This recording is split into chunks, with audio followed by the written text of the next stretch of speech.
Heyo guys, it's me, Natalie Mapio. Welcome back to my YouTube channel. So kung bago ka lang sa akin channel, please subscribe and click the notification bell para ma-notify ka if may bago akong upload na video. So for today's video is, papakita ko sa inyo kung paano matanggal ang pimple marks or dark spots using lemon.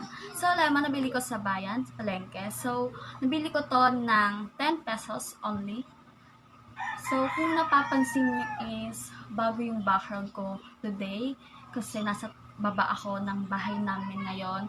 Then, kung may naririnig din kayong mga tilaok ng manok is, pagpasyensyahan nyo, naisipin nyo na lang na sound effects ko yon. Kasi, hindi sa amin yon, sa labas yon, medyo maingay din. Walang manok yung papa ko, pero yung kapitbahay namin meron. So, ayun mga sis, kung tambay kayo sa YouTube channel ko, alam nyo yung last vlog ko is, yan, kung paano mawala ang tigyawat in 5 days. So, syempre, pag nagkakatigyawat tayo is, hindi natin maiwasan magkaroon ng pimple marks kasi yun yung parang marka ng tubuan tayo ng tigyawat. Kaya, syempre, nakakainis din minsan. Nawala nga yung tigyawat natin, pero andun pa rin yung bahas. So, without further ado, let's get started. So first is roll muna natin yung lemon para madali na lang siyang pigaan mamaya. Then cut na natin siya sa gitna.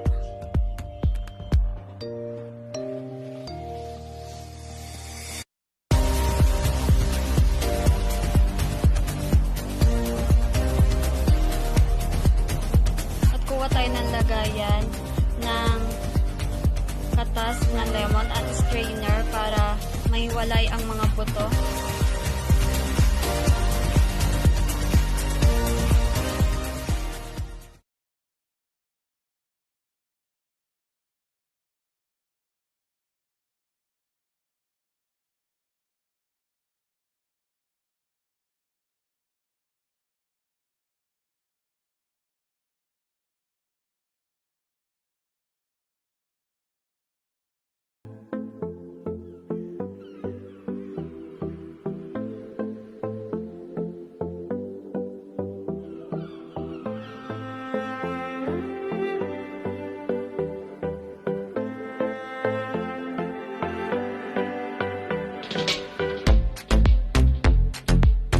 So, ayun mga sis, tapos na ako maghilamo. So, nilagay ko lang yung katas ng purong lemon sa spray bottle.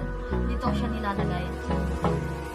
Bago tayo maglagay is kailangan natin ng tula, cotton. Then, spray ko lang siya.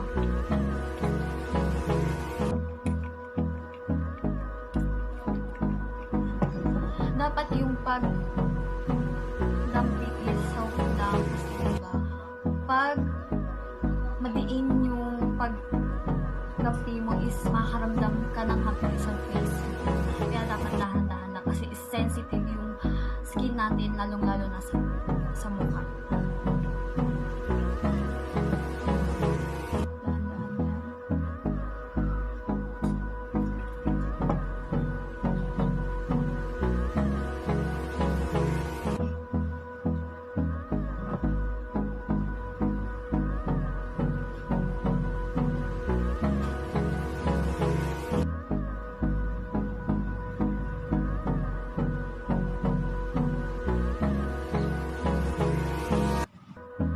So, kung maliit lang naman yung pimple marks nyo or dark spots, I prefer to use rollers.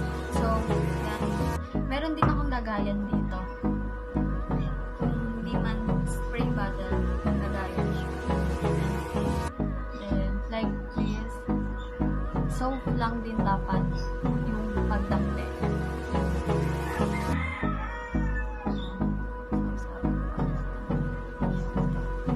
So, yan guys. Ina-apply ko to tuwing bago ako matulog tsaka pagkagising ko sa umaga naglalagay ako sa face. Then after nun is bababad muna siya ng 3 to 5 minutes then banlaw. 5 minutes later. So ayun mga sis, yan, nabanlawan ko na siya. Ang naramdaman ko dito sa paggamit ng pagkatapos feel ko lumambot yung skin ko, then parang nag-glow siya, parang kuminulap, gano'n. Actually, 1 month ko pa lang itong ginagawa, pero nakita ko agad yung effective. Kaya share ko sa inyo. Baka effective din sa inyo. Try na rin.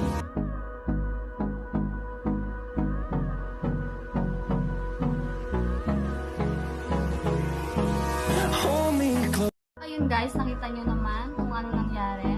So, hope you like this video. Don't forget to like and share. See you on the next video.